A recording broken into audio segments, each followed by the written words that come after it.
Continuing the news, the government says it will lead an effort to replant 300,000 trees in the next 5 months. The initiative is needed after Hurricane Melissa flattened trees across several parishes. The Minister of the Environment says in some forests, as much as 80% of trees were destroyed. Details in this report from Natkinsky Robinson.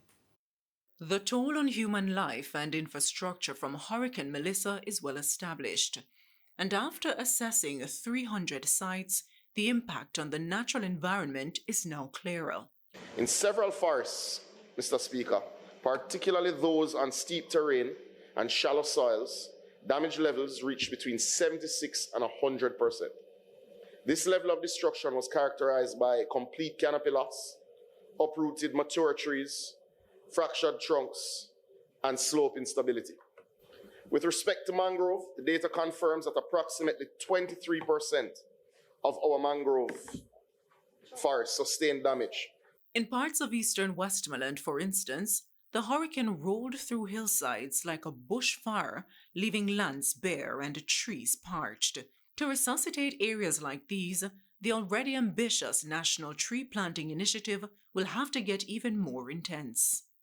This government has sought to build on the lessons learned and has recommended a national tree planting initiative, has recommitted rather, to a national tree planting initiative phase 2 to plant an additional 3 million trees.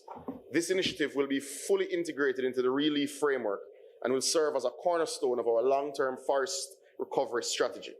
The reforestation effort will also require additional input from the Forestry Department. The Forestry Department is advancing plans for expanded nursery capacity, including the establishment of additional nursery capacity in Western Jamaica, with sites under assessment in St. James, St. Elizabeth, and Westmoreland.